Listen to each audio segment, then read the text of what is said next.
With that, we're going to hop into our first workshop of the day, breaching bare metal Kubernetes clusters. So we had a little bit of a discussion before we started the stream about what exactly is Kubernetes.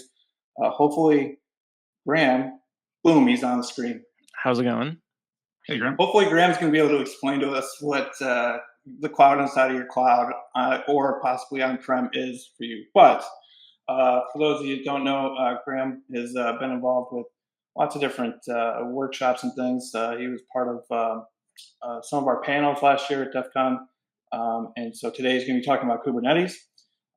Wes and I are going to hop off the screen here for a little bit. For those of you who don't know, if you've ever heard about, so Graham's done a lot of work in researching the security behind Kubernetes. There's something called the Kubenomicon. You got it, Kubenomicon.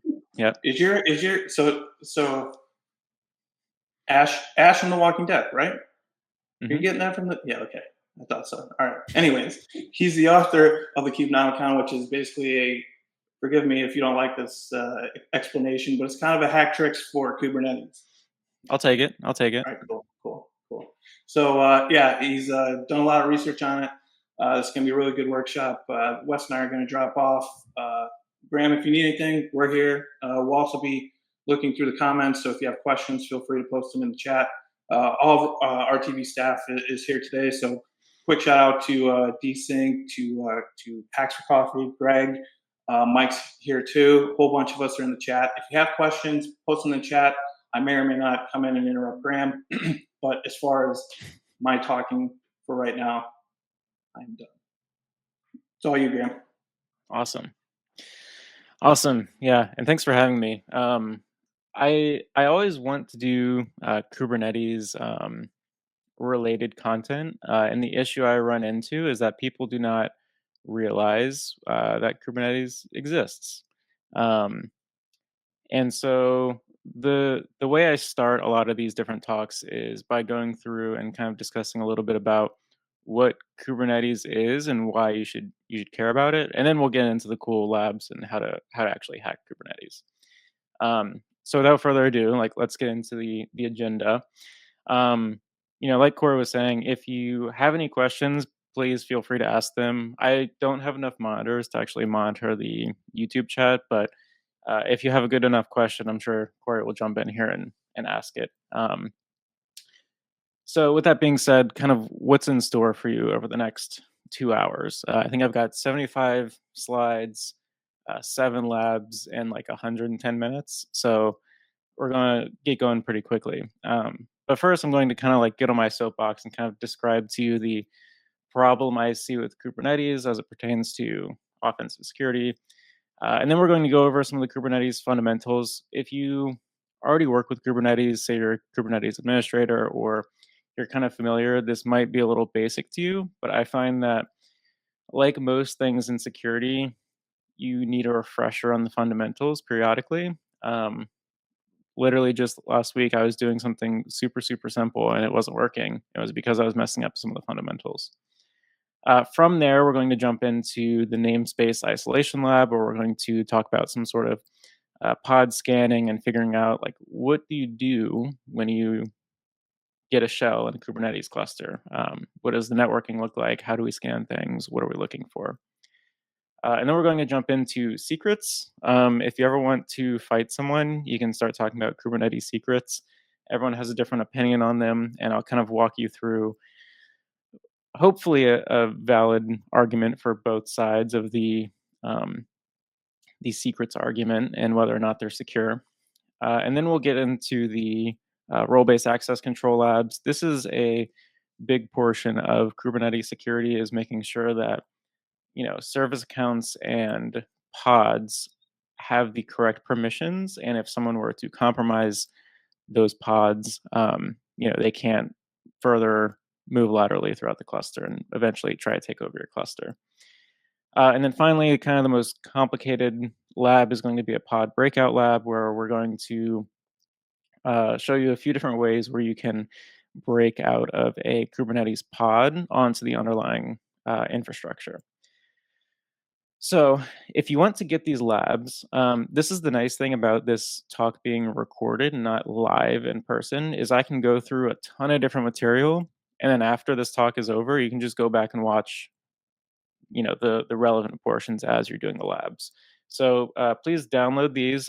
These slides that I'm going through now are I just uploaded them, and all the labs will be in here. You will probably have some questions of how to start the labs if you don't see me do them first. So if you try to do them before I do them, just kind of hold off for a second and let me explain how to start them up and how to get access to a Kubernetes cluster, um, and all that fun stuff.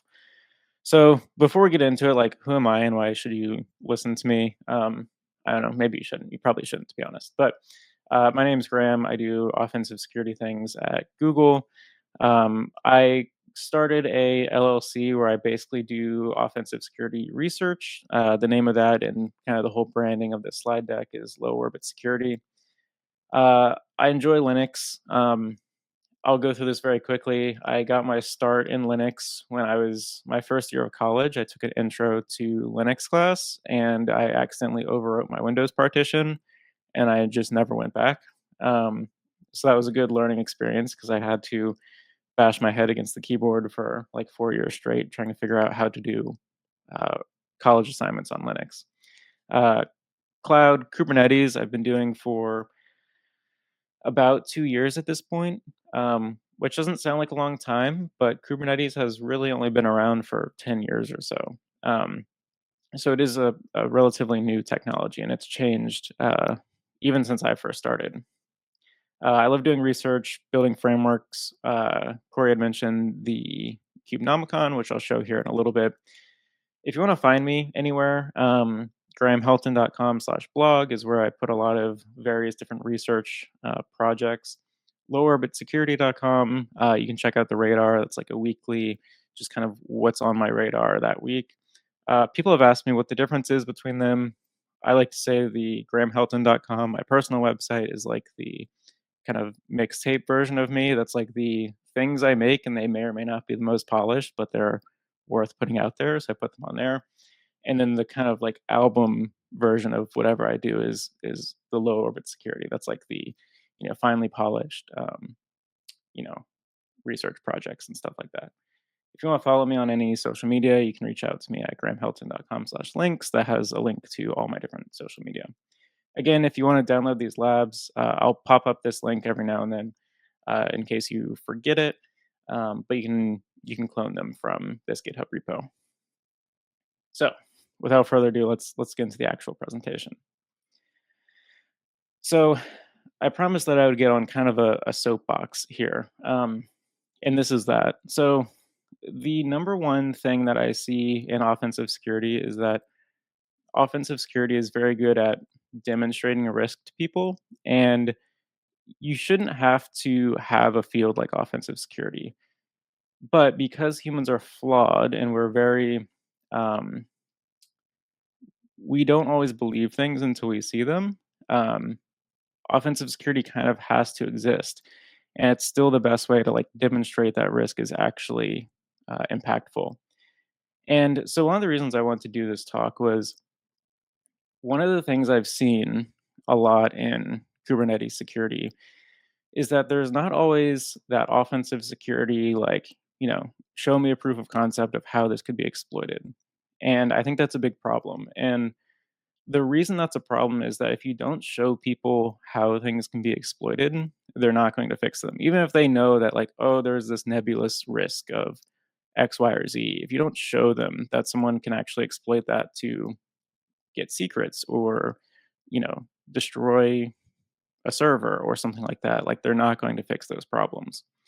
And so I see this a lot in Kubernetes, and I don't want to pick on any of these like specific tools. These are great tools, and I'll actually show you how to use them later on this presentation. But with that being said, like a lot of the issues I come across are, hey, we scanned this cluster and we found this like high severity finding using this tool called RTV, which again, it's a great tool, but there's no impact, right? And this vulnerability or this misconfiguration in a Kubernetes cluster is very impactful, but there's no one kind of having like a proof of concept out there saying like this is why it's impactful. This is why you need to fix this. If I'm a Kubernetes admin and I'm not necessarily an offensive security minded person and I scan a cluster and I see, oh, there's no impact to this, I'm not spending my time fixing it. And again, I don't want to just pick on one tool. There's many other tools. So this is the output of a tool called Kubescape. And basically it says, hey, this is a high severity finding. Anonymous user has a role binding, but there's no example. And the description is basically like, hey, this is a security risk, which again doesn't really explain to people why they need to fix these things. And so that's really what I want to do with this presentation is kind of get you started with understanding some of the risks that are associated with these different security vulnerabilities, and really kind of show people that these things need to be fixed because eventually someone's going to come along and start exploiting them. And so I have a few different ideas of why this is a problem in the first place. The first is that I think everyone knows Kubernetes is kind of like a notoriously complex um, technology, and it's for a few reasons, and it's fair in some senses and unfair in others. But Kubernetes is kind of a combination of a bunch of different relatively niche technologies. Like you kind of have to understand Linux, you kind of have to understand containers, CI/CD pipelines, and cloud environments, and those are all fields all in of their own. And so because there's all these different kind of prerequisites, I almost think of it like a quest in like a video game. Like you have to be level 30 in five different skills to even start this quest. I kind of feel like that's what Kubernetes is.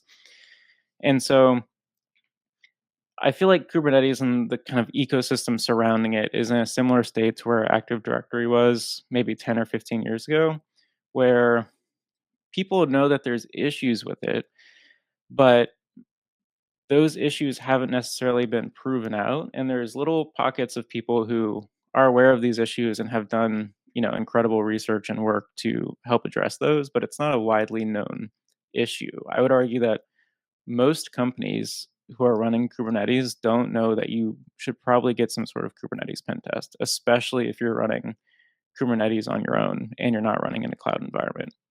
So that's the kind of gist of why I want to give this talk. I think there's a huge opportunity for people who work in offensive security to research this kind of new ecosystem.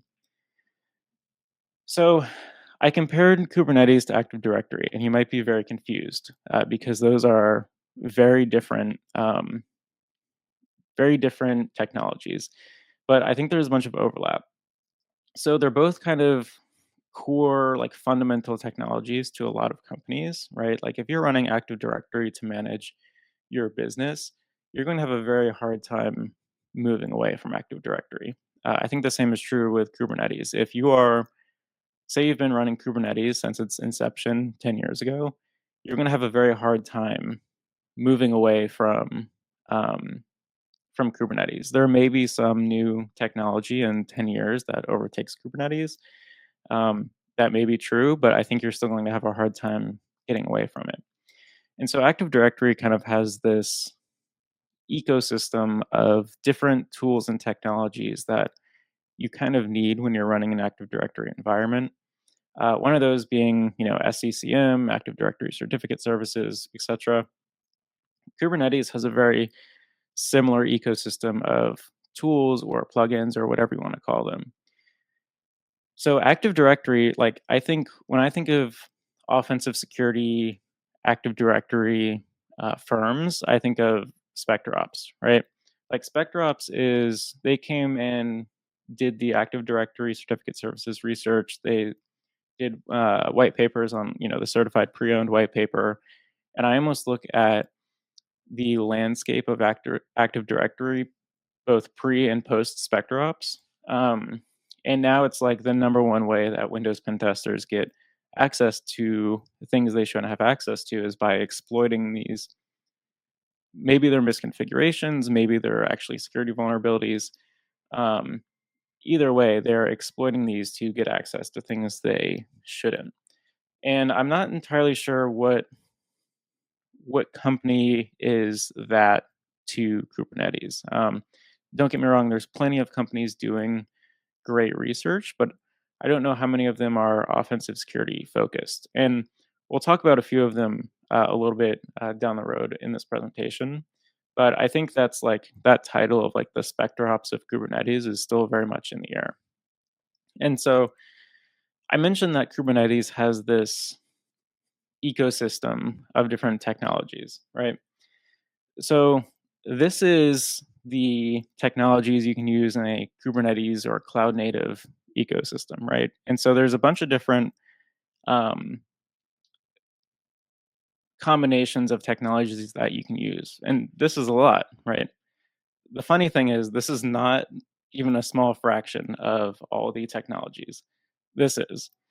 So if you go to the Cloud Native Computing Foundation's website, you can just browse through all the different technologies that are used in this kind of cloud native Kubernetes security world. And that's one of the big problems is that almost every environment that you go into is going to have a different set of technologies that they're using. And each one of those has their own quirks that can be exploited.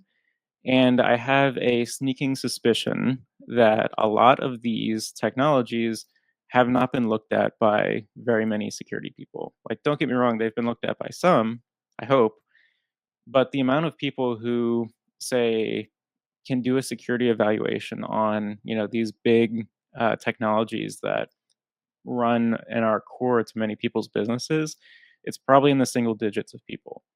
Um, Not to pick on like one particular technology, but this service proxy envoy has a bunch of like working as intended features where if you are not aware of those, they can present big security risk, right? Like if you're in a container that's running an envoy proxy as a sidecar, you can change your user ID to 1337, and now envoy is like basically transparent to you. And so there's all these little things that are known by people who develop these technologies and people who do security on them. But the vast majority of people working Kubernetes are platform engineers, DevOps engineers, platform engineers, site reliability engineers, etc. And they might not know all these implications, and so they might have a false sense of security because of that. So we have a bunch of work to do, I think. So, and now we're on to the basics portion of Kubernetes. So for the next couple of slides, I'm going to go over kind of what Kubernetes is because I find a lot of people don't actually know what Kubernetes is or its kind of value proposition. And then we're going to get into kind of the more offensive security related topics that I think most of the people who are at the Red Team Village will be interested in. But you can't understand those unless you understand the very basics. So let's get started with those. So back in the day, there was, well, depending on how far back you go, there's virtual machines. And if you wanted more infrastructure and you wanted more resources, you created new virtual machines. If you wanted to deploy your application, like a new copy of it, right? Maybe you want to have one on the East Coast, one on the West Coast. You deploy a new virtual machine. That virtual machine would live on some sort of hypervisor, and every time you start a new virtual machine, you had to manage the whole operating system. You had to make sure it was patched and updated. And it was kind of a nightmare. And scaling things automatically was much harder. Nowadays, we have containers. If you've heard of Docker, that's kind of like the go to technology for containers for most people. And basically, what Docker or really containers allow you to do is containerize just a single application in its own kind of, it's almost a sandbox, and you can run that application or other applications on the same operating system, but they can't necessarily see or do anything to each other. And you can automatically, like, say you need more resources for your web front end. If that web front end is running in a Docker container or some other container, um, you can just deploy more of those containers. And so that kind of mindset is kind of called the microservices architecture, right? And this is what most companies who are like cloud native are moving towards, because there's a bunch of pros, but there's also a bunch of cons that we'll talk about. So, what is a microservice? A microservice is a software development pattern that breaks down these kind of large monolithic applications into smaller, more independent services. So, you can see in this diagram, there is the user service, there's the books catalog, there's the shipping service, and there's the review service.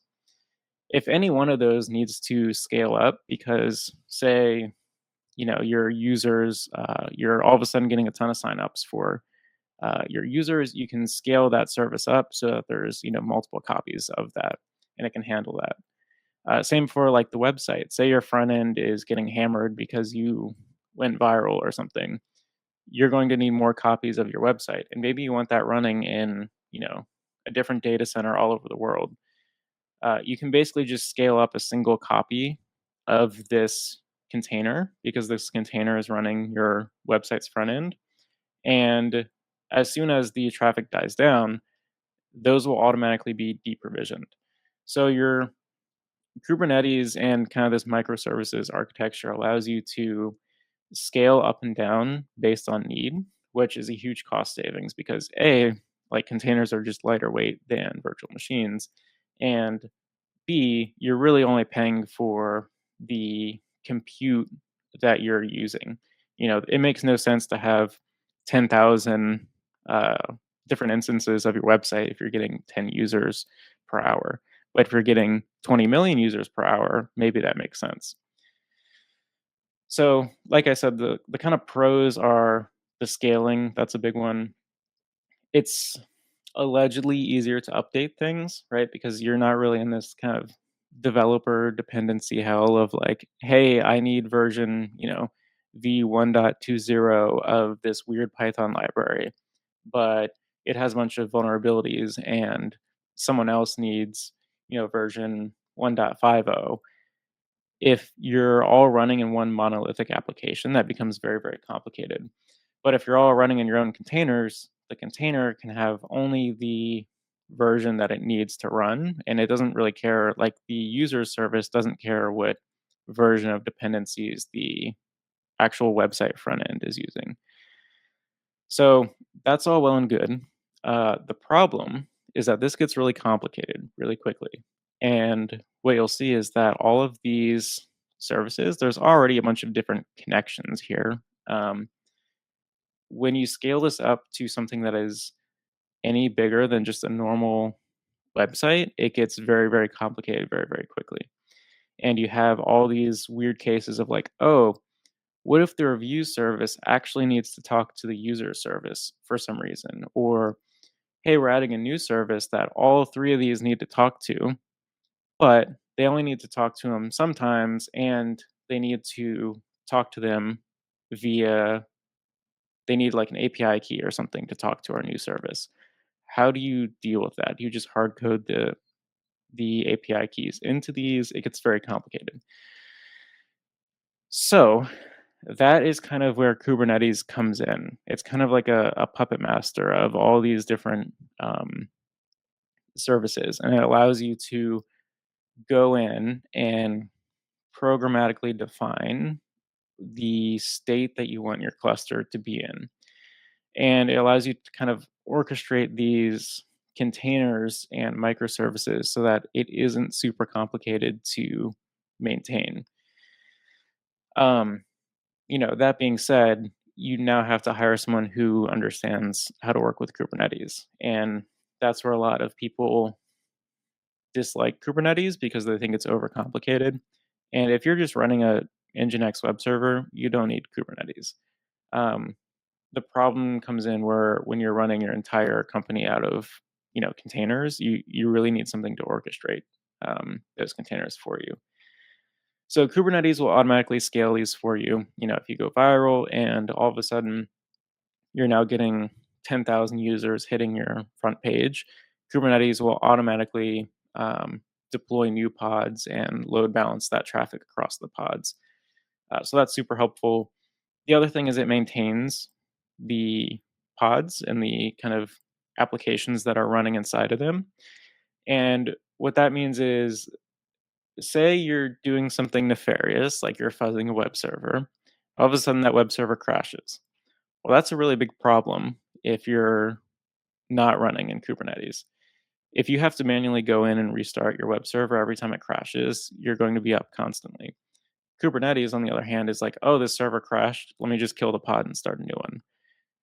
And it should be noted that's not a security feature that I've heard some people say that. It's not doing it because it is like, oh, someone has a web shell on my server. It's doing it because you crashed the server and your desired state is that you have web servers running. Therefore, it's going to start up a new web server. So that's kind of like the TLDR and like the business justification of Kubernetes.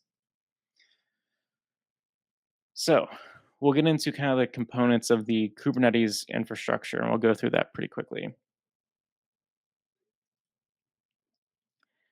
So the main kind of infrastructure component of a Kubernetes cluster is the nodes. Now, there's two different types of nodes. There's the worker nodes and there's the control nodes, and it's pretty important to know the difference. So the control nodes are basically the brains of the Kubernetes cluster. This is where all of the kind of core like API and database components live. And the two kind of main ones that we're going to be talking about mostly today is the API server and the etcd database. So the API server is kind of the front door of a Kubernetes cluster. It brokers the communication between you and the cluster, and almost anything you do in the cluster, you're going to normally go through the API server. So if you tell the API server, hey, can you give me a listing of all the pods running in the environment? That communication is going to go through the API server. If you're authorized to make that call, it will return information saying, sure, here's all the pods. The other interesting aspect from like an offensive security perspective is the etcd database. Etcd is its own technology and it's used in multiple other open source projects. And depending on how the cluster was bootstrapped, these run as pods, which we'll talk about in a second, on these nodes, right? And so etcd you can almost think of as like a Git repository that stores the state of the cluster. And I say that because there's version control on the objects in etcd, which allows you to roll back to previous states, which is super cool. The problem with etcd, and there's a few, is that by default it's not encrypted, which may or may not be bad. Um, so if you can steal the database, you basically just stole the entire state of the cluster. Um, the other thing is like depending on how you're backing up your etcd database, you want to make sure that those are stored in a secure location. You don't just want to be running like a cron job that backs them up every day or something and storing them in a temp directory. So I think a lot of people don't realize that if you can steal the etcd database and you're just leaving it laying around, like that's a pretty big security risk. But these both live on this control node, and the control node can be, I don't want to say any operating system, but most operating systems, Linux based. I think you can do it on Windows. I don't know why you would. Um, I don't actually know if you can do that, but I think you can. Um, but no one actually does that. You are going to be running them on some sort of Linux distribution. It can be Ubuntu. There's ones that are particularly put together to run Kubernetes. It's Node OS. But this can basically be whatever you want, and you basically run these Kubernetes tools to bootstrap the cluster and say, hey, I'm going to add this node to the cluster. And I'm going to mark this node that I just added as a control node. And these components will live on that control node. So that's the control nodes. They're kind of the brains of the cluster. The kind of heart of the cluster that keeps the blood pumping and runs all the workloads that you're using Kubernetes for. And a workload is just a term for any sort of pod or container or application that you're running in Kubernetes. So they're kind of the compute resource for pods. And we'll talk about pods here on the next slide. But basically, whenever you're running something in Kubernetes, you're running on a worker node for the most part. Now, there are situations where you can schedule pods to run on control nodes. You probably shouldn't let that happen by default, but it's possible. And if you are running in a container or a pod, when you break out of that, you're going to get a shell on the node. And that's typically going to lead to full cluster compromise, not always. Um, but I've found that when you are able to break out of a node onto the actual underlying infrastructure, you've kind of gone far enough to where people are like, oh, this is like, we need to fix this. This is a problem. But there are other ways to kind of take over the cluster once you're on the node. So I mentioned pods many, many times. What is a pod? Is it a container? Is it different? What's the deal with these? So a pod is kind of the smallest unit of Kubernetes, and you can almost think of a pod as a logical container for your containers, right? So each of these um, in this diagram are a pod, but there's two containers running in this pod. So in this case, we have a web server running, and we have a security monitoring tool that is basically pulling logs from this web server. And you can run as many pods as you want. And that's like kind of a core feature of Kubernetes is it will automatically scale these pods. So whenever you're scaling up an application, you're really just deploying more copies of it in pods. So again, pods run on nodes. Kubernetes treats them as ephemeral. If there's some issue with the pod, it's just going to basically nuke it from orbit and spawn a new one, which is fine. But you have to remember this because don't be storing data on a pod because that pod could disappear at any moment. So this is particularly useful if you are, say, you get a web shell on a web server and you get that web shell on a Friday afternoon. You're like, oh, okay, I'll come back to it on Monday. That pod might be deleted, and when that pod's deleted, it's going to install a fresh copy, and your web shell will be gone, which may or may not be fine depending on what you're doing. So again, it's kind of the smallest unit of Kubernetes, and it is your landing zone if you get some sort of web shell or remote code execution or command injection. So if you're fuzzing a web server and all of a sudden you get command injection, you're going to land inside one of these containers inside the pod. And the other useful thing to note is that a lot of Kubernetes resources are they're called different things, but on the back end, Kubernetes is just creating pods. So Kubernetes has a concept of cron jobs. They're basically the same as a Linux cron job. It will run some task in an automated fashion. That's fine, but if you're looking for cron jobs in logs, chances are it's going to pop up as a pod creation event.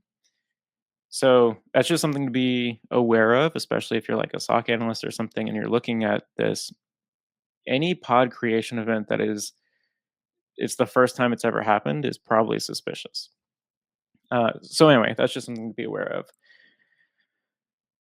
So when we say pods, like how do you define a pod? Like how do you create one? And you'll find that everything in Kubernetes is written as a YAML manifest, which I think YAML is super annoying to work with because it is very pedantic about spacing. But it is very good for making sure that everything is structured in a way that is consistent across different environments. So this is a stripped down um, pod manifest, right? And to kind of walk through this, we're specifying, hey, this is a kind pod. And so if this was a kind cron job or something else, that's we would specify that up here. We're setting some metadata. So in this case, we're going to name the pod my first pod. We're going to add some labels to it. So these labels can be whatever you want. In this case, it's going to be app is my web app and environment is development. The reason you would use labels, and if you're doing pen tests, I would recommend you look into this. You can query the API server based on different labels. So any label that you set, you can say, hey, here's all the resources I created during my pen test, because every single resource I create, I always apply this, um, maybe it's like app pen test label or something like that, or environment, you know, pen test. So that's just it's a very good way to track things. And there's kind of more advanced concepts that I don't think we'll have time to get into, but you can basically do some sort of like filtering on network traffic by labels and stuff like that. The main portion of this YAML manifest is going to be the spec or the specification. And this is where you define your containers that you're going to run in Kubernetes. So in this case, we're naming the container web container, and we're going to say, hey, the image or the application we want to run in this container is Nginx, and we're going to pull the latest version of that. Now, you might be asking yourself, what does Nginx mean to Kubernetes? Where is it pulling this application from? By default, in most kind of distributions of Kubernetes, that's going to be Docker Hub, which is an issue because I could just put malware in here. I could typo squat Nginx. Maybe I put, Nginx with two X's, and I put malware in there. Now all of a sudden, you accidentally made a typo and you're running my malware. And then this latest tag is saying we always want to run the latest version. Now you can pin this to a specific version, maybe Nginx like 1.2. I don't know if that exists, but we always want to run Nginx 1.2 for some reason. You can kind of pin that here. There's other more advanced things you can do with this, like you can specify the hash of the image, and that way, say you're running Nginx latest, and then you have the hash in there. If the hash ever changes from what is um, published, you know that there's some difference, and maybe malware was introduced or something. But it's more of an advanced topic. So this is where things get like a little complicated. Is there's lots of different things that you can do to define how you want your pod to run. I'm not going to go through all of these, but you can basically say, hey, if it is using too much memory, kill the pod. If you want to have like a volume mount, so say you want logs to show up in a certain volume so that you can collect them with like a logging agent like FluentBit or something. You can send all of your logs to a certain directory, mount that to the node, and the node will have access to those logs. The other thing to note is this is kind of, we're making a sidecar container here. So remember, pods can have one or more containers. In this case, we're going to have another container inside of our pod that is going to run the busybox image, and it's just going to echo hello from sidecar over and over. And it will also have a volume mount. So that's the gist of pods. I know that's really, it seems complicated, but once you kind of wrap your head around how this works, it's a really good way of doing things, even if you have to fight it with the YAML indentation all day, every day. All right. So again, this slide looks more complicated than it is, but we have to talk about kubectl, and this is kind of the last basics, and then we'll get into some hacking. So kubectl is the binary that's written in Go that cluster admins use to administer Kubernetes. Sometimes, for whatever reason, you'll hear people call this kubectl, which is just like the worst thing I've ever heard in my life. But kubectl is basically the way you do any actions in Kubernetes. Noteworthy for offensive security people, you don't need to use kubectl. You can use curl or wget or any other tool that can make network calls, because essentially what kubectl is doing is it is just making an API call to the API server. So say you're in a pod and you only have access to Python, if you can write something up that allows you to make network calls to the API server, you don't need kubectl. And you'll find that a lot of times you can't actually install tools in the pod that you're in for whatever reason. So knowing that is super useful. But the basic usage of kubectl is you're going to say kubectl, the verb that you are going to use. So like get, list, delete, describe. There's a few of them. Um, the resource that you want to use that verb on. So in this case, kubectl get pod will list all the pods, and then any flags that are relevant. So we haven't talked about namespaces yet, but kubectl get pod dash in or dash dash namespace prod will list all the pods in the production namespace.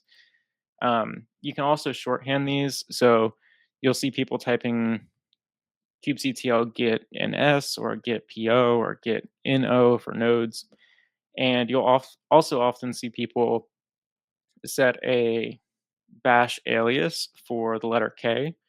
And so they'll literally just type, instead of kubectl get namespace, they'll type K get ns, and that will list all the namespaces.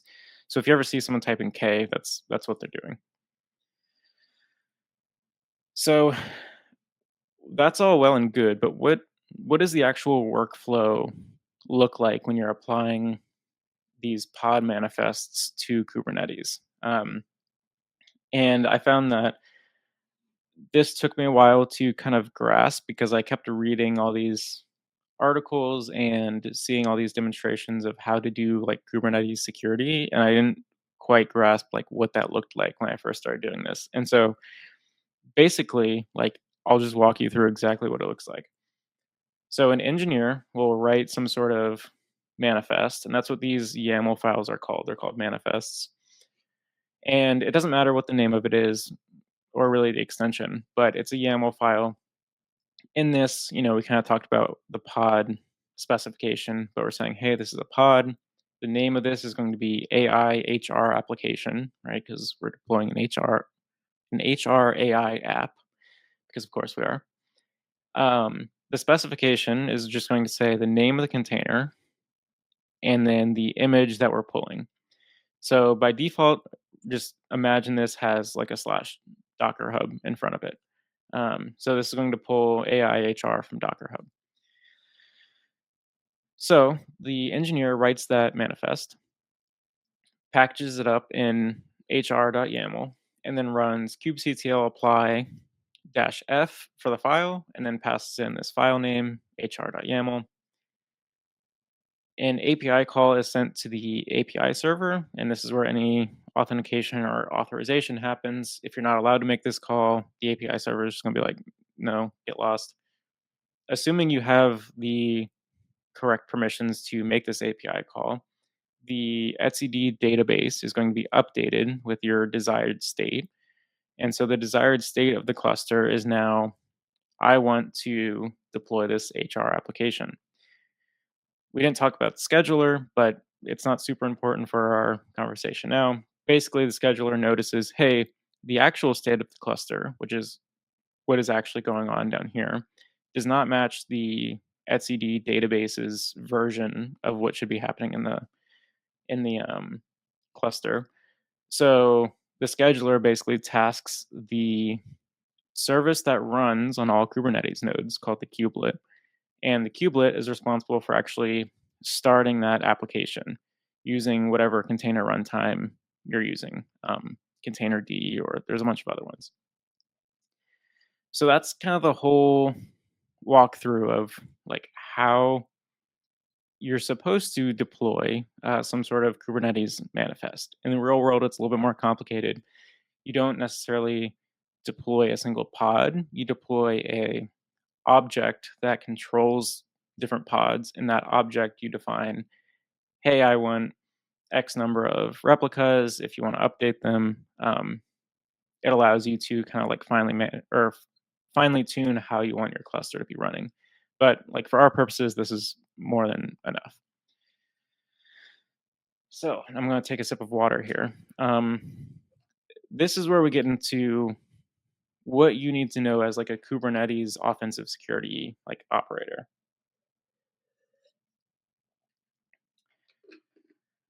So the first thing to know is kind of get some situational awareness, right? Like where is the Kubernetes cluster that you are hopefully legally pen testing living? Like, is this an on-prem deployment? Is this some sort of hybrid shenanigans? Is this 100% in the cloud? If it's 100% in the cloud and it's a managed Kubernetes service, so every big cloud provider has a managed Kubernetes service, and depending on which one you go to, they have different like um, roles and responsibilities, and they manage different things for you and expect you to manage different things. So if you're doing this, make sure you read what you're actually responsible for. But having a managed cluster like Google's GKE or Amazon's EKS or Azure's AKS, having a managed cluster is 99% of the time your best bet for security. Now, this is bad if you're doing offensive security, because if the cloud provider is managing a bunch of it, it's probably done pretty well. So most of the managed clusters will basically take out of play a lot of the control plane attacks that we're going to talk about. And that's good to know if you are an offensive security person, because you don't want to be banging your head against the wall trying to execute an attack that's just not going to work because you're running in a managed cluster. So generally, these are some of the things that you are responsible for in a managed cluster. You're responsible for maintaining your workloads, your Docker files, your container images, your role-based access control, which we'll talk about, your containers, your pods, that type of stuff. You're responsible for rotating your credentials, enrolling in upgrades, all that type of stuff.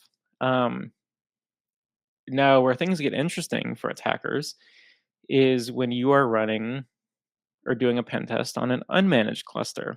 So if you are in a situation where you are pen testing an environment that is either air gapped or they're running an unmanaged cluster because they have very specific requirements to do so, you're going to have a fun time as an attacker. And I say this not because it's impossible to do good security, but it's very hard. And you really should not be running an unmanaged cluster unless you have a dedicated team that is there to basically just make sure that cluster is surviving and not in a super insecure state. When you're running an unmanaged cluster, you can't sue someone if you get breached because you're the one managing it. And so this is a really good spot if you are an attacker. There's lots of ways you can misconfigure clusters that aren't super apparent.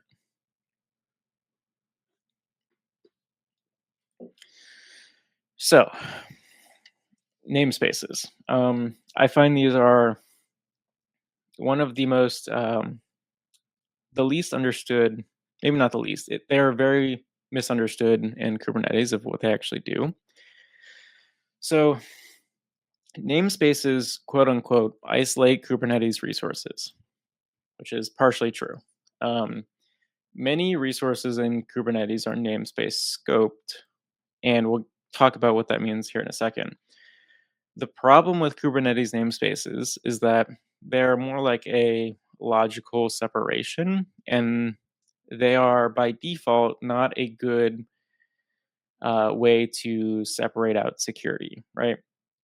So in vanilla Kubernetes, if you have just these different pods and different namespaces, that might be fine, depending on, maybe if you have access to dev and stage, like those resources can talk to each other. That's no problem. But if you're running in production, do you really need to be able to access over the network things in the development environment? Probably not. And where this comes into play is, say your production environment gets compromised and an attacker starts moving laterally by scanning in the network, which we're about to have a lab on this, hint, hint. And they find your dev environment, or vice versa, they find your dev environment and they, pivot over to your production environment. You can do network scanning between these namespaces by default. Now, in the real world, there's network policies that are supposed to prevent this. You're supposed to say nothing in dev and stage should ever talk to each other. In practice, I don't know how often that is applied. I would like to see data on how many people are running unmanaged or bare metal clusters that are actually doing network policies in a way that would stop a real attacker who knows what they're doing. I don't know how many are. And again, that's not because it's exceptionally difficult. It's another thing that you have to consider. And if no one is there kind of demonstrating why this is a risk, no one's going to do it because it's complicated. So namespaces they can be whatever you want. In this case, it's dev, stage, prod. This could be, say you're sharing a Kubernetes cluster to save resources and you have, say, 3 different engineering teams. They might all have their same namespace. Now, the question you have to ask yourself when you are doing some sort of offensive Kubernetes evaluation is, what am I supposed to have access to? Is it okay that I have access to a namespace? And that's a hard question to figure out. But I found if you are doing a pen test and you ask for that documentation of like, what are these namespaces supposed to be for, it will make your life significantly easier. So the first thing is like, what are you supposed to have access to? In this case, it might be fine if you have 3 different namespaces. That's 3 different engineering teams. They're all the same company. If for some reason you are a company running a Kubernetes cluster and you are separating different customers onto different namespaces, that's where you can have a big problem, right? Like you don't want customer 1 being able to talk to customer 2 just because they're in the same namespace, or just because they are running on the same cluster, right? Like these namespaces are not a good security boundary. So that brings us to our first lab, and we'll see if my crazy bash foo labs will work. But let's find out. So the first one is lack of namespace isolation. Again, I think there is a link to the labs if you want to follow along. Yep, there we go. They're in the chat. If you want to follow along, feel free to do so. But the good part about this being asynchronous is that you can watch this later. So if you want to pay attention to what I'm doing and then go and do it on your own, that's what I would recommend. If you think you're way cooler and you just want to do it on your own, that's totally fine too. I understand. So let's start with lab number 1. So when you do a git clone on this repository, this is kind of what you'll get. If you take a look at the README, typo number 1. Take a look at the README. It's very, very simple. Like, here's how to get started. If you need help with this, I'll be around. Just message me and I'll help you walk through this. If you've never worked with Kubernetes before in your life, you're going to probably have a little bit more difficulty just like getting a lay of the land because there's some weird tricks in Kubernetes that you kind of have to get used to. But again, I'll be here. Just feel free to message me on any of my social media links. So let me pull out my notes and go into the first lab. So the first one is the namespace isolation lab. And so we're going to kind of demonstrate what I just said in the previous slide, that there is by default, no network segmentation between namespaces. So this is the first lab, actually. We're going to go into the one with no service, and I'll talk about services here in a second. I'll make this a little bit bigger. So if you want kind of like the lab guide, you can just read the README in here. And this is kind of just like my notes of how I'm going to go through these labs. If you have any like further questions, please feel free to post them. Corey, if you're there and you want to chime in and say like, hey, someone had this question, feel free to. So to start this lab, just run this scanning no service.sh, and assuming you have minikube installed, which is in the kind of lab instructions in the Git repository, this will start up and it will start all the kind of infrastructure for this lab. Let me pull up my notes here.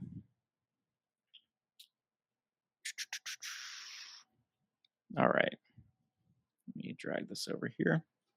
So the first thing that we want to do in this lab, and you're going to see me repeat this over and over and over. Let me make this a little bit bigger. You're going to see me repeat this over and over, is the first thing I always do is just check what shell I'm running, because I don't know about you, but this looks terrible to me. And so the first thing I always do is I set my bash prompt to be something that's sane and not this. So you can get all these commands that I'm pasting in the lab notes at the GitHub repository. So if you're wondering like where I'm getting these from, that's where. So the first thing I do is if I'm in bash, then I will set my prompt to something where I can actually read what's going on, because you'll notice that there's a lot of like weird bash foo that you need to do in containers. So right now we're in this container and our lab says, hey, we're creating these resources. We're putting you in a pod in the engineering one namespace. The goal is to find the other pod. Now, we don't necessarily know where that pod is. It could be in a different namespace. It could be in the same namespace. We don't know. And we have this note, the dev team hasn't gotten around to setting up services yet. Services in Kubernetes, we won't get super into, but you can almost think of them as like a reverse proxy. So a pod will not always have the same, will not always exist, right? Like a pod will, spin up and down based on demand. A service is kind of like a reverse proxy where you make a call to the service and then the service kind of dynamically routes you to the correct pod for the service that you are requesting. In this case, it's going to be an Nginx web server. So we've seen that we're in bash. Another thing we can do is we can cat out etc shells, and that will tell you all the shells that are on this machine. I would say, I don't know, maybe 60% of the time bash is not there, and the only thing you'll have is just /bin sh, which is fine, but then you won't be able to set this kind of fancy highlighting to actually see what you're doing. So if you can, try to get a bash shell. If not, things are just going to be a little bit more difficult to see. So moving on with the lab, again, our goal is to try to find the other pod in the network. So the next kind of command I always run, and you'll have to forgive me for this unhinged bash command, but the problem you run into when working with Kubernetes is a pod or a container is supposed to only contain the tools that are needed to run the application. And so what ends up happening is when you're running in a pod, you never have all the tools you need, and it drives me absolutely insane. It's probably the most frustrating thing about working in Kubernetes is not having any tools. And oftentimes you don't even have the tools you need to install tools you need, which is absurd. So when you run this command, I know it looks daunting, but we can just kind of look through it. So it's going to say echo the useful tools, which is appearing here. And then for every tool that I've listed out here, these are just straight hard coded. Basically check to see if those tools exist on the machine. So in this case, we ran this command and it's basically a for loop and it's looking for, do we have kubectl? Do we have Python? Do we have nmap? Do we have netcat? In this case, we don't. We don't have any of these. But we do have these tools, and these are good enough for a bunch of different things. You'll note that we're running as root, which is default in many containers. You should change that, by the way. But because we're running as root, we have a few more options of what we can do going forward. So we are running as root, and we have the apt package manager. So we can just write apt update, and then we're also going to say apt install, and then let me copy and paste this so I don't typo it. We're going to install libpcapdev, which is a requirement for mass scan, and then we're going to install mass scan. Click enter. And the reason you can install nmap or whatever you want. The reason we're installing mass scan is that you can go much quicker. And the next thing we're going to do is see if we have the hostname utility. We do. And so many people don't know this, but if you run hostname-i, it will print the IP address, which is nice because if you'll notice, we don't have the IP command or the ifconfig. So having this host name in here is super useful.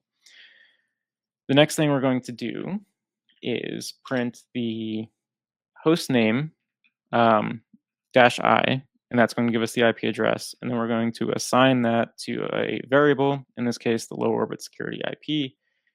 I always recommend if you're doing this type of work, any variables you set or any files you write, make sure you are keeping track of it. Don't just call everything temp or remove me later or something like that.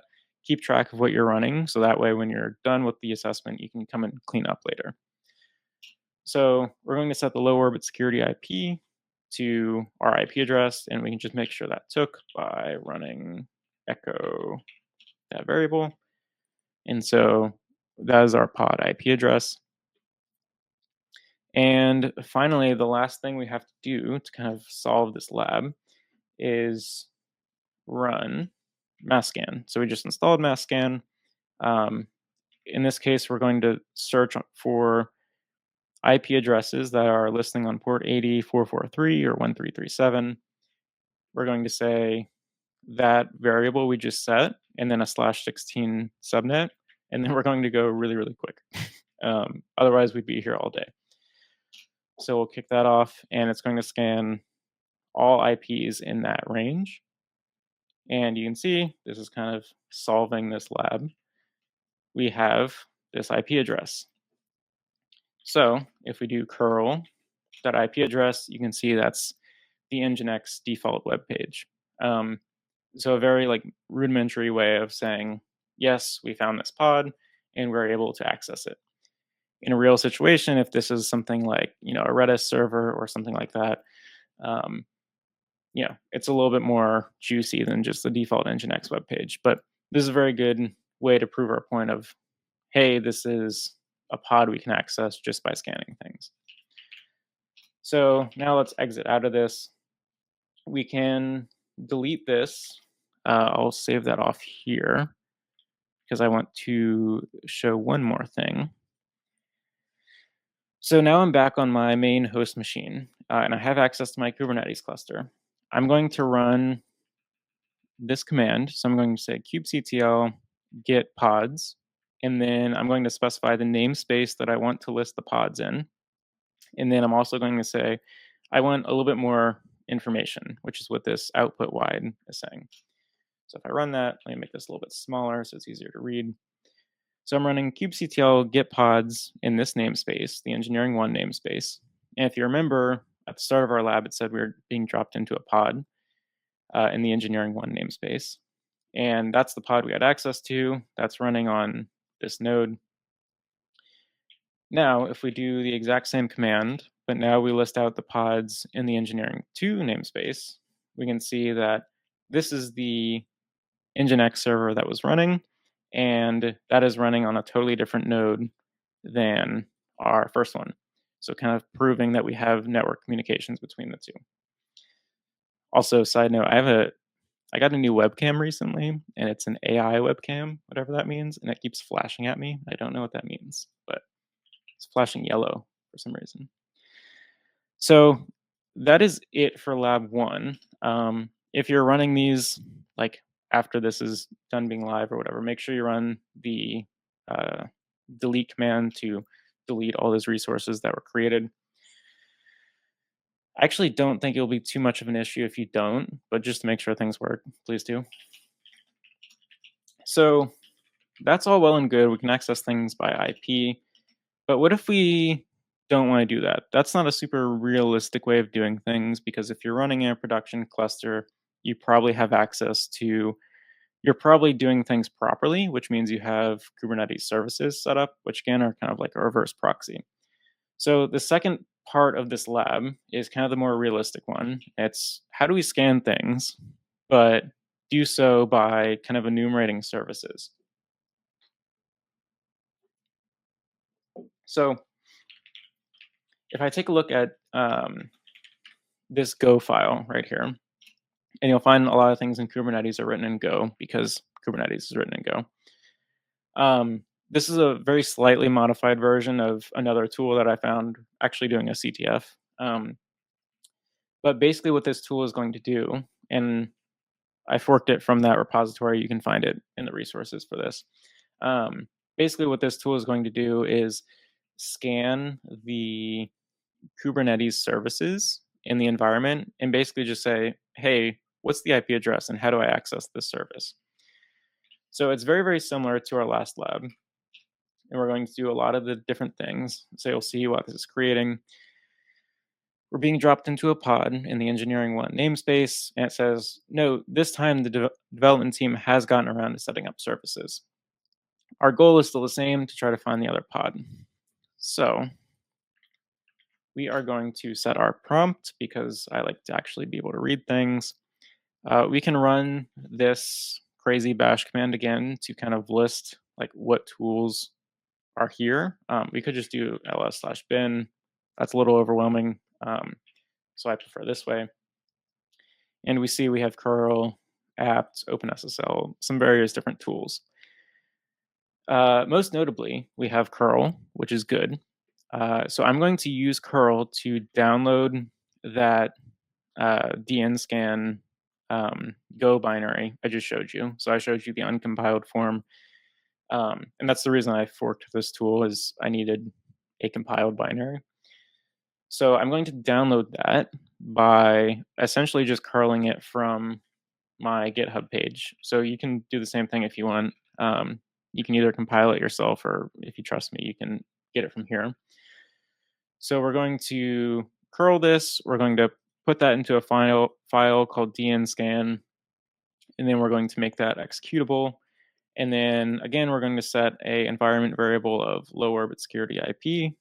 And then the host name -I is going to assign our IP address to that variable. And then we're going to say, just echo out that host name. So again, you'll note that a lot of the reasons or a lot of the kind of operational notes I have for this are all kind of crazy bash one-liners because it makes it a little bit easier. So now we have curled this, we've put that into a file called dnscan, and we can see that's right here. And if we do ls-lah, we can see this is executable. And additionally, we have set this environment variable to be our pod IP. So instead of running mass scan like we did in the last lab, we're just going to run dnscan, give it the subnet of our IP address that's stored in this variable, and then a /16 subnet. Press enter. And there we go. So we have, this is the pod that we're running in and the IP address. This is the service, and this is the IP address of the other Nginx web server. So if I kill this and I do a curl for this DNS name, you'll see I get the same result as last time. So again, kind of proving we have access to another pod and another namespace, but this time via a DNS host name and not a IP address. Although we could, if we wanted to, we could curl the IP address too. So either one works. So that is it for that lab. Let me see how we're doing on time here. All right, we're making good time. I know we're going crazy quickly, but if you're watching this in the future, you can fast forward. So I'm just trying to get as much information as I possibly can out there. So that's kind of that lab. What did we see? We saw basic enumeration, setting a sane shell prompt so you don't make typos because you're looking at the wrong line because you don't actually know what line you're typing on. I do that a lot, which is why I always try to set my shell prompt. Install tools if you can.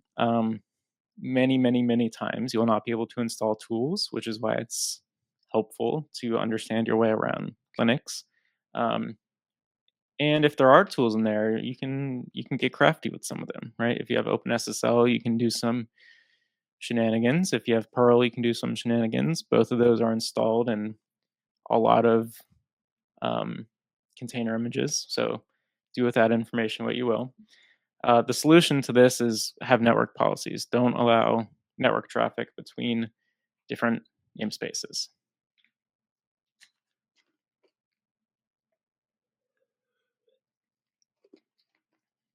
All right.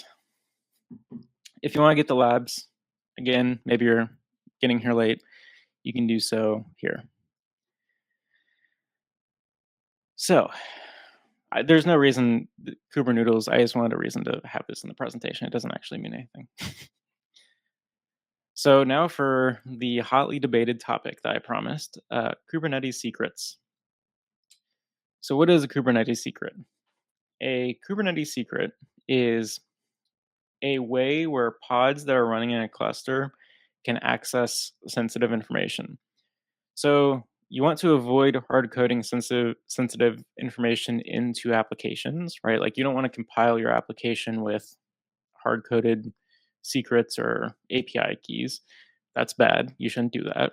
It makes it very hard to rotate them, and just there's multiple reasons not to.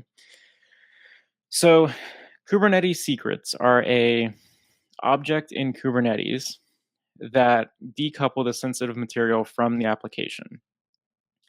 So what does that mean? A Kubernetes secret is written as a YAML manifest, which we'll see on the next page. But there's a few issues with them, to say the least. And the issues are, you can deal with them if you are aware of them. But again, you need people to do offensive security so that you can prove, hey, you shouldn't do this because someone can exploit it. So the first big issue, and this is when you tell someone who has never worked with Kubernetes that secrets are base 64 encoded and not encrypted, they kind of lose their mind. And then they kind of realize like, oh, maybe it's fine. And then they work with it for a few years and they're like, oh, actually, no, it was as bad as I thought. So they're base 64 encoded. They're not encrypted. And when they are mounted into pods, they are plain text, which they kind of have to be, right? Because the whole business case for a secret is it needs to be consumed by the application, and it can't do that if it's encrypted. So I said there's no encryption. What do I mean by that?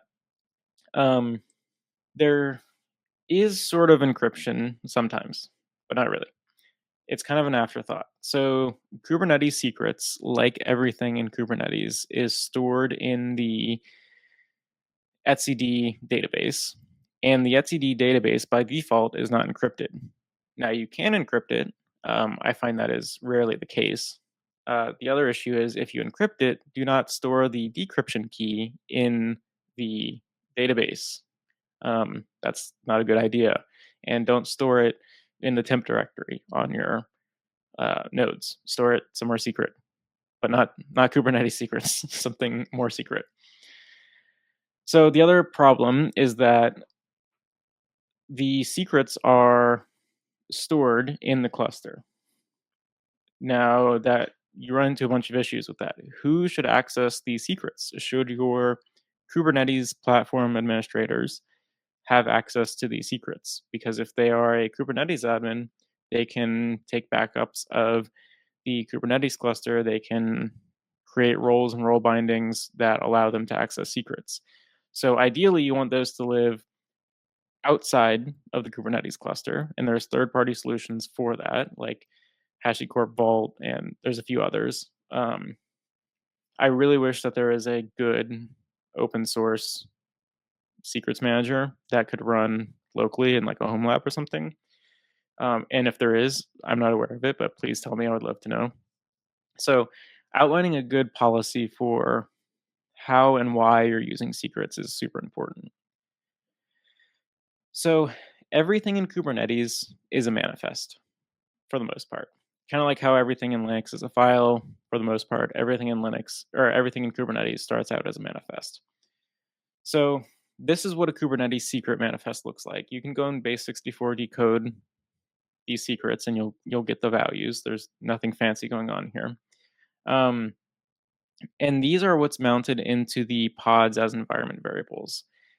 And this is where things get a little bit dicey, right? If you have this Kubernetes manifest, a big push for Kubernetes is to store everything in an infrastructure as code repository, which is fine. But now, if you're just using vanilla Kubernetes and you're pushing your secrets into a Git repository, that's an additional place an attacker can access them. And do you have access control on that? Do you have logs of who accessed what when?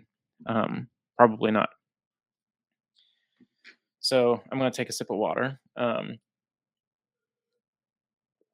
But I don't know. I think Kubernetes, like, if you put it into a maturity model, it's definitely better than nothing. There's worse ways to store secrets. You can use config maps, which we don't have time to talk about today, but um, they are better than storing them in config maps or hard coding them into applications. But they're not great, and you really should use something external that all your Kubernetes admins can access and has kind of better logging and monitoring of who's accessing them. There's also a bunch of different ways you can shoot yourself in the foot with them. Make sure if you are logging Kubernetes secrets and we'll talk about this in a moment, you're logging them at the metadata level, because if you log them at a higher level, you risk the actual secret itself showing up in your log files, which is not good. This is kind of what that looks like. So if someone who has access to access secrets, it's a weird sentence. They run kubectl get secrets -a dash. So dash capital A means get across all namespaces. So by default, you'll get all the secrets on the default namespace. If you do a -a, you'll list all the secrets across all of them. And that's what this looks like. And we'll talk about why this is a problem here in a second. So this is kind of like the back of the napkin math of why you shouldn't. Maybe I don't want to say you shouldn't use secrets because they're better than nothing, but the risks that you should be aware of when using secrets. So if you can access a node, you can read the secrets from the file system. If you can access the infrastructure as code repository, you can read the secrets. If you can create a pod, you can read secrets. If you can access the database, you can read secrets.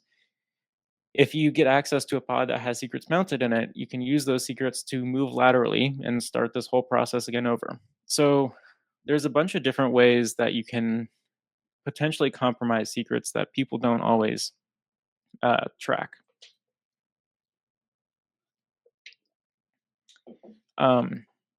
This is a tool I wrote, and this is one of the funny things I think about offensive security people versus like sysadmins and platform engineers and those job roles.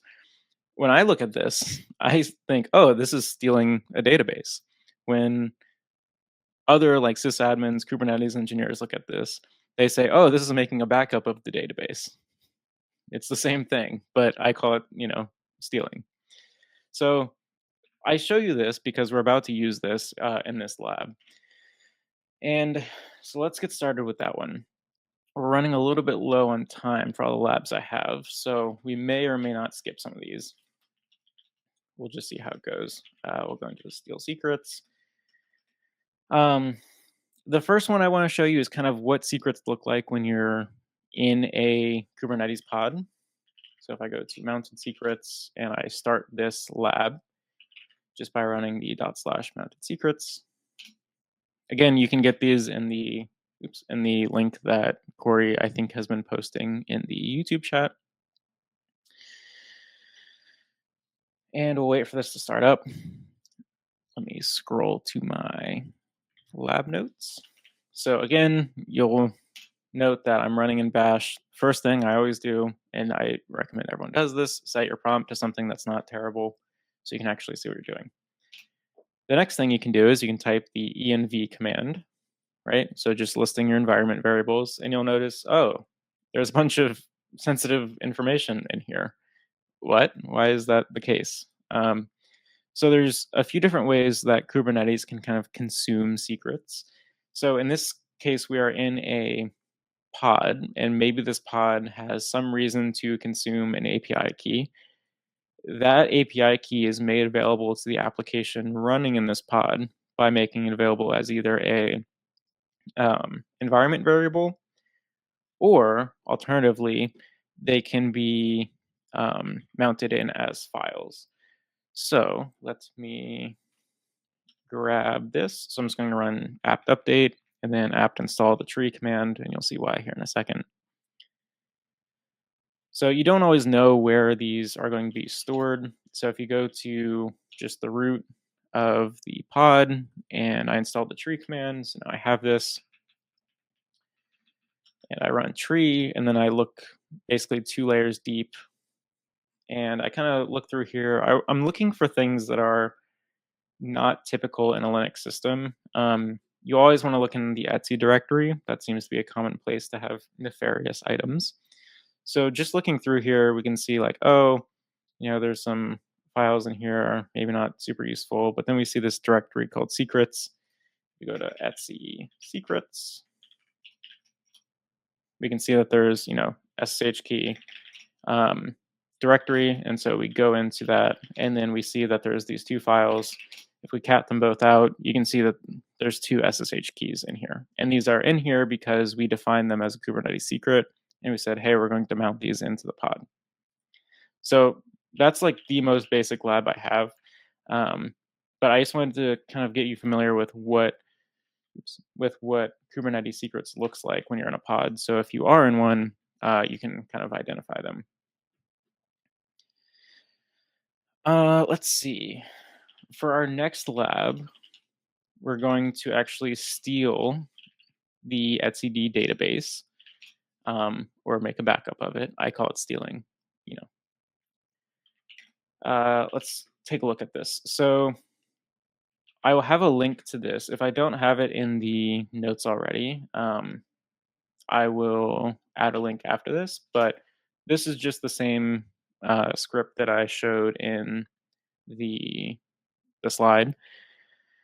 And basically what we're going to do is we're going to run our startup lab. So /steal etcd lab.sh.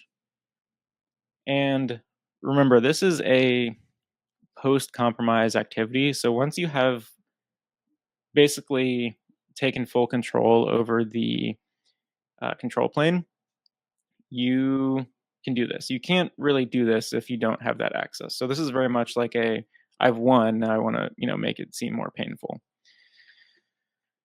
So we're going to escalate to root, and then we are going to set our prompt because we're not insane.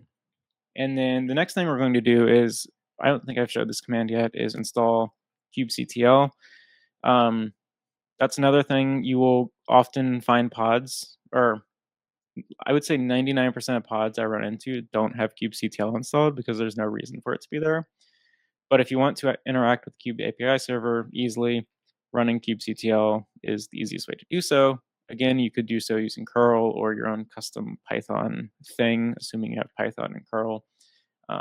But in this case, we have access to this. We can download kubectl, so we might as well.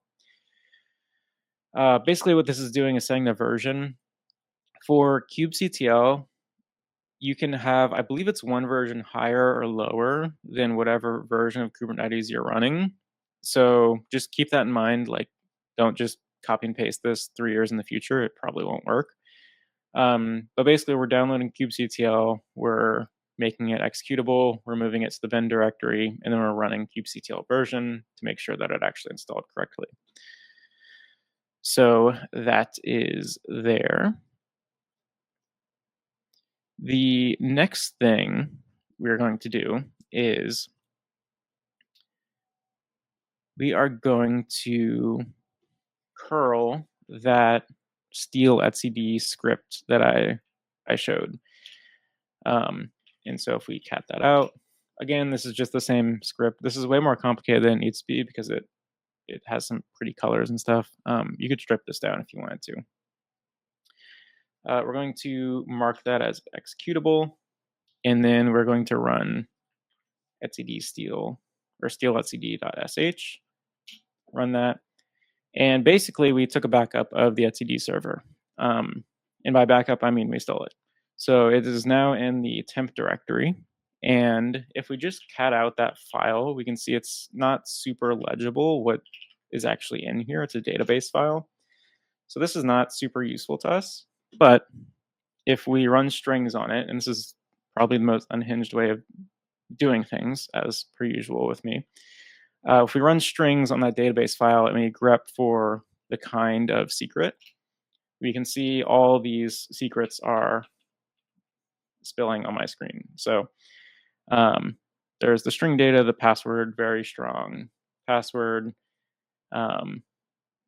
These are all secrets, right? So in a real production cluster, these would be very sensitive. Obviously, these are not.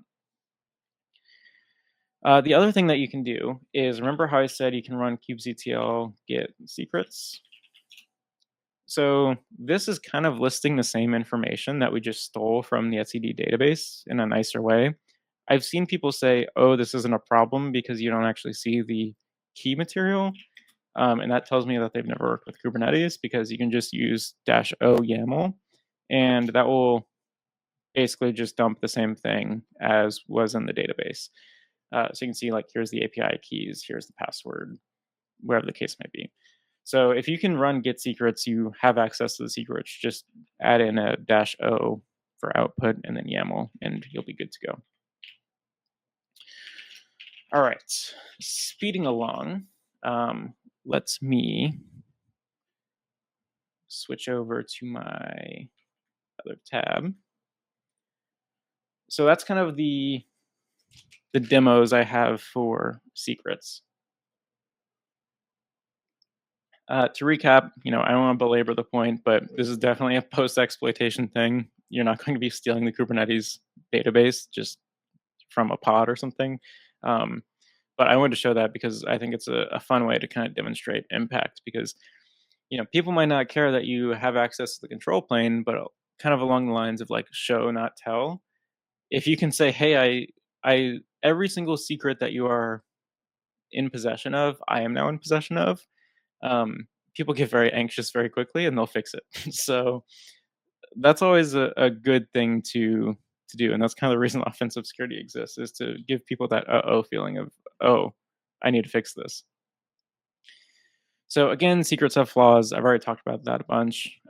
You should be encrypting etcd. You should be storing your encryption keys in a safe place, or don't. Leave them in the temp directory so I can find them. Again, if you want to get the labs, you can grab them here. Just github.com/GrahamHelton/slides, and then you'll find the Red Team Village labs. Speeding along, because I know we have 10 minutes. Role-based access control is one of the most important concepts in Kubernetes security, because it defines what you are allowed to do. And so if I am in a pod, that pod is typically given a service account. And this manifest right here is what is kind of determining what that service account is allowed to do. So in this case, we have the name of this role is pod viewer, and the resource that we're going to be specifying in this is pods, and then the verbs are get and list. So essentially, this will allow someone to run kubectl get pods, right? So that's not super sensitive, but like we'll see how we can abuse this pretty easily. Real quick before I show you in a lab, viewing role-based access control from inside a pod is not super doable, but there are some kind of tricks. If you look in the var run secrets Kubernetes service count token file, there is a JWT. If you've ever done like web app pen testing, it's the same type of JWT. If you run this crazy command, and I'm sorry, everything is just a crazy unhinged bash one-liner. That's just how my brain likes to work, and you can easily copy and paste it. If you run this, it will decode that for you. I don't know if I've ever seen a pod that actually has JQ installed in it. So if you don't have JQ, just take that service account token out onto your local machine, run the same command, and it will work, assuming you have JQ installed. The things to look out for here, it doesn't give you the kind of like what you're allowed to do, but it does give you some context. So you can see this JWT is in the DMZ namespace. You can see the name of the node that you're running on, which is sometimes useful. You can see that the pod's name is pod creator, not super useful because that's, right here. But sometimes this is useful. The name of the service account that you are tied to. This is useful because Kubernetes admins are amazing and they like to name their service accounts very descriptive things like this is the God mode service account, or this is the secret reader service account, or pod creator service account in this case. So just being able to read that, you can kind of infer what this service account is allowed to do without asking the API server. So if you're trying to, stay more quiet, you don't actually have to make any calls to the API server to get this information. Whether or not this information is useful, it depends. The better way to do it is to, assuming you have kubectl installed in your pod, which again, you typically have to bring that with you. You can run the kubectl auth cani -- list command, and that will give you, it will basically dump a list of actions you are allowed to take. So these three are pretty standard. These don't actually get you much. But this is not standard. Having secrets and we can get and list them. That is super interesting, and we'll explore that in a lab here in a second. So again, the next thing that you can do is you can, if you have these permissions, you can just ask the Kube API server for this information, and it will give it to you. And again, we kind of talked about that in the last section. If you run kubectl get secrets -o YAML, it will return all that data. You can. This is kind of a good tip is if you run -o YAML and then grep -A1 and then space data : it will give you, it will search for data : well, technically it will search for space data : and then it will give you the line after that, and that's the value of the secret. So you can just decode that. All right, lab time. Again, I'm going to be going through these fairly quickly, just because we're a little bit short on time. So we're going to go into the RBAC abuse directory. Let's see if we have time for this. Let's go into the secret reader one and let's start this. So if you want to read, what you're actually doing here, you can read the lab guide that's included in this. So again, to start this, just like the rest of them, you just run this shell script and it will kind of give you a note of what you're supposed to be doing here.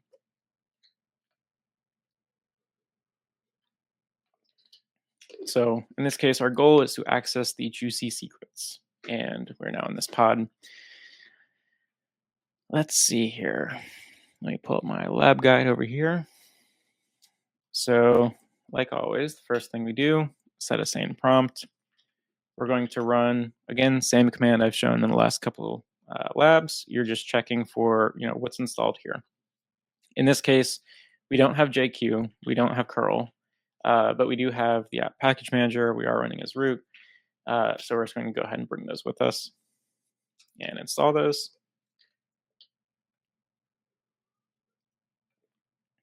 While this is installing, I feel bad if anyone here is watching on the West Coast and you woke up at like 7 a.m. to watch talk about Kubernetes. I think you need help. Maybe not with Kubernetes, but just in general. Weekend 7 a.m. Kubernetes, no thank you. So moving on. That command I showed in the previous slides, we're looking in this directory. So the var run secrets kubernetes.io service account token file. This might change, the directory might change depending on which platform you're running on. But those are all super well documented. So we're setting the token variable to that, and then we're running that command to kind of decode it. We can see that in this case, we're running on the node minikube -M03. The pod name is secret reader. The service account name is secret reader. I'm sure you can guess where this is going. We are in a pod that is allowed to read secrets. So again, this command is the same one I showed before, just a one-liner to install kubectl. Again, if you want all these commands, they're all in the lab guide in the GitHub repository. So we'll run that to install kubectl. We get the version back, which means it ran correctly. Let's see. Let me pull up my lab guide. So again, we're in the secrets reader pod. It's unlikely, but let's try kubectl get pods. And it says, hey, that's forbidden. You don't have permissions to do this, which makes sense. So we can run this command, kubectl auth cani -- list, and that will, it's basically like a, who am I and what am I allowed to do in Kubernetes. So we can see secrets as the resource, git, list. That's a pretty good finding. Like as a pen tester, if you can list all the secrets, you run into issues where if you only have git, you kind of have to start brute forcing like what the name of the secrets are. And I can show you what that looks like. So if I run kubectl get secrets, this, we're saying get secrets plural, and this is a gripe I have with Kubernetes. You're running kubectl get. This is actually a list action because you're getting multiple, therefore it's a list. I wish it was kubectl list secrets. It's not. I don't know why. But that's basically listing all these secrets, and then again, we can run the -o YAML, and we have all those there. And if we want to just grab the secret data in here, we can steal these. We can echo that string, pipe it to base 64-D to decode that base 64 encoded string, and then I always pipe it to base 64-D and then start a new command sequence and run echo and then just 2 quotes, and that will echo a new line, and that will stop it from showing up on the same line as our prompt. I'll show you what it looks like if you don't do that. So it's messy. So you can see that's our password. All right, so we've got about 10 minutes left. So I'm going to very quickly go into our next lab, and that's the Create Pod Lab. So the Create Pod Lab is an interesting capability you might run into in Kubernetes, where you are in a pod that has the permissions to create another pod, which is always enticing. Whenever you can create resources, that's something you should look after. So again, I'm just installing tools because I can. In most situations, you're not going to be able to install tools. That's what makes Kubernetes difficult, is you're operating in a very trimmed down environment. So we're going to install all the tools that we need for this lab. And again, I'm going a little bit quickly because we only have 10 minutes left, but let's see. So when I run, well, let's just look at our service account token and see if we can guess what we're allowed to do. So in this case, we have the pod creator name, and the service account is called pod creator. And so guess what? We can probably create pods. And sure enough, if we run our, who am I and what can I do command, we see that for pods, we can get, list, create, and delete.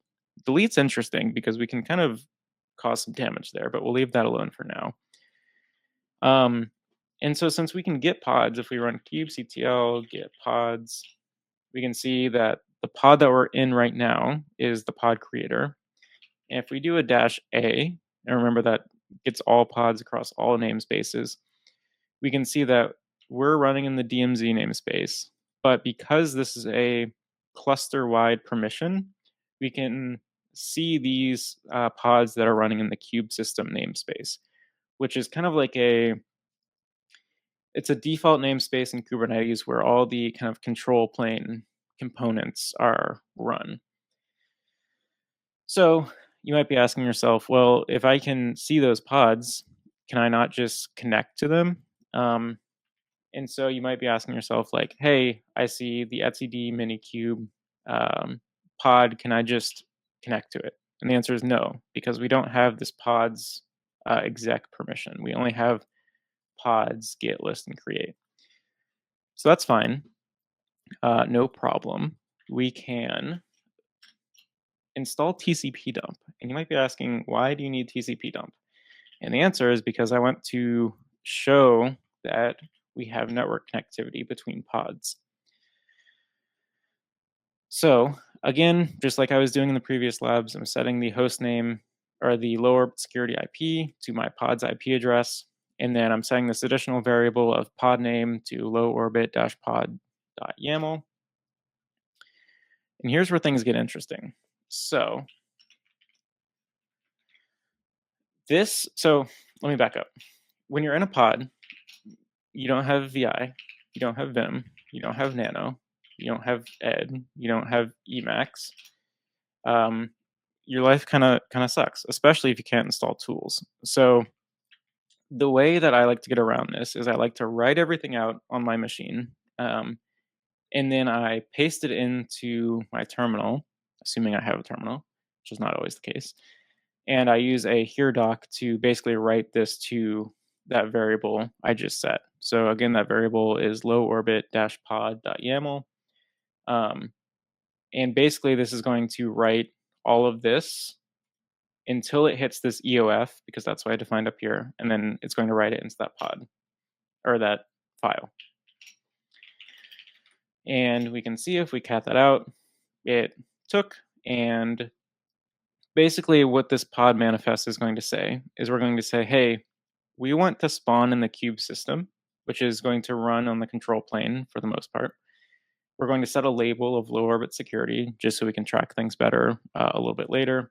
And we can come in and easily clean up our pen test finding or our pen test things that we've left laying around the environment. And then we're going to run an Ubuntu image, which is just a straight Ubuntu image from Docker Hub. And we're going to run it. And as soon as it runs, run apt update, apt install. We're going to install ping. And then we're going to ping our pod's IP address. So remember we had set our low orbit security IP address to our pod's IP address. So we're going to ping that. And so we are going to apply this. So remember, this is in the low orbit pod.yaml. We're going to apply that. And it says, hey, this pod was created. If we run kubectl get pods -a, you can see, sure enough, it looks like this was created. Can we verify that? And because we installed TCP dump, we can. So TCP dump -icm or TCP dump space ICMP, and we can verify that, hey, this IP address is getting ICMP echo requests and replies from our pod. So again, if you want to really do some damage, you can spawn a reverse shell or something like that. But this is a good way to prove that you have network connectivity to the control plane. All right. So we are running very low on time, so I will be speeding through a bunch of this. The recap is basically if you can create pods, it's most of the time trivial to escape from that, assuming there's no other sort of defenses in place. I'm going to skip over logging for now. If you want to go through and learn about this, just the slides will be in the GitHub repository, or just message me. I see a wild Corey has appeared. Questions, comments, concerns? Yeah. All good? All right. I'll keep it going though. So moving on through logging. This is some really, really good research by someone who's previously at Bishop Fox. And basically, what this research is pointing out is that if you can define the pod manifest that you're creating and you can specify any of these in the pod spec, um, then you're kind of like it's very likely that you'll be able to take over the cluster. Again, this is kind of like the back of the napkin math on what that actually looks like and what you can do. Definitely go check out this write up of this. It is packed full of information. Um, so I guess the final thing I'll go through is kind of what does a pod breakout look like? We've done all these different things where we've communicated with different things. We've spawned pods in different namespaces that we probably shouldn't have access to. What can we do to actually break out of a pod? So I'm going to go into the pod specs directory for our lab and go into the pod breakout lab. And I'm just going to go ahead and start this. Oops. So our goal in this is to get access to a node in the cluster. Remember, the node is kind of the infrastructure that runs our Kubernetes pods. And so if we have access to that, there's a lot more avenues that we have to do some more hacking, as they like to say. So once again, I'm just going to set my prompt. I'm going to skip some of the other steps in here that aren't crucial just for the sake of time. But I will be needing a few things. Namely, I will be needing the kubectl binary. And so now I have it on there. And in this situation, we have the same permissions as our last lab. And Hey, I won't Graham, go through. Are you Yep. are you in a place where we can wrap up? I know where you're Yep. kind of mid lab, but we do have a couple of questions I wanted to get in before we ran out of time. Sure. Go for it. Yep. Okay. So Psyduck was asking if you happen to land in an environment with multiple clusters with a huge number of pods, do you have any recommendations for speeding up enumeration? Yes. Good question. So if I speed through here, there is a tool called kubedump, and there's actually two tools called kubedump. There's one kube-dump and normal kubedump. And these will essentially let you dump all the YAML manifests that exist within your cluster. And if you have all the YAML manifests, and this is the cool thing about Kubernetes, you can do basically a static code analysis and say, hey, this YAML manifest has these pod specifications that are dangerous.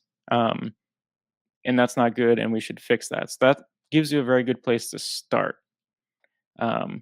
But again, you have to know what you're looking for. So I really recommend going through this resource, these bad pods, and kind of getting familiar with that. It's a very, very good intro to what these different pod specs are for. Okay. And then Mike was asking, what additional resources should we utilize to continue learning more? And I think that's probably in your summary slides here as you wrap up. Yes. So let me go through these. So there's some tools. There's Trivy. That's probably the most well-known one. You can run Trivy against a cluster, and it will give you kind of a summarized output of what's going on. Now, the problem with Trivy is you have to kind of know what the output means, and a lot of the output is not necessarily super user-friendly. So you really have to know kind of what you're looking for. Kubescape is another good one that I've mentioned before. It maps a bunch of Kubernetes findings to compliance frameworks. Again, kubedump and kube-dump. Parades by Jay Beal is wonderful. It is like the Metasploit of Kubernetes pen testing. It is kind of like the biggest, most useful tool as a Kubernetes pen tester. And so real quick, is that all the questions? I want to make sure I get all those out the way. Yeah, those were the only two. Perfect. So like real quick, where do we go from here? The majority of companies are using or evaluating Kubernetes security, 84% of them. And there's a major need for people who work in offensive security to understand how Kubernetes works so that we can attack it. Um, Kubernetes is open source and it runs a bunch of our like most trusted infrastructure. And a well-funded adversary, I guarantee you, is already taking a look at Kubernetes, if not already exploiting it and saying, "Hey, we know this probably better than anyone else." And so, really, like my goal with offensive security in Kubernetes is kind of bring those TTPs to light so that we can shine a light on them and fix them, so that we don't end up in a situation where there's people using tools and techniques and uh, essentially like Kubernetes weapons that we don't even know about. And so I think there's a desperate need for people who understand offensive security to kind of work in that space. But with that, I know we just kind of went through all the questions. If you want to reach out, here are the places to do so. I know that there's going to be a bunch of questions on the labs, particularly the last one. But I'll be around all day and hopefully for a little while longer. But anyway, that's all I have. So if you have any questions, please feel free to reach out. And again, you can get the labs at this link at the bottom of the slide. Nice. So can you hear me? Because I'm like an old man over here and I can't get my audio to work. You're I can better hear you. now. God. All right. Thank God. Yeah. Just want to say thanks, Graham. Appreciate it. I know he mentioned 7 a.m. on the West Coast. I know for a fact that Graham is up at 7 a.m. working on Kubernetes stuff all the time. What? Don't let him trick you. No, I would never do something like that. Don't let him trick you. Yeah. That would be silly. No, appreciate it. We'll drop some more links in the chat, social media, all that stuff. This was great. I mean, I stuck around and saw all kinds of different stuff about Kubernetes that I probably didn't know or even realize. So appreciate you coming. Appreciate you dedicating the time and all that other kind of stuff, not only to this, but when we do DEF CON and that kind of thing. So just want to say thanks again, and we'll look forward to seeing you in August. I'm sure we'll see you there. You're there all the time. You go every year, right? I'll be there.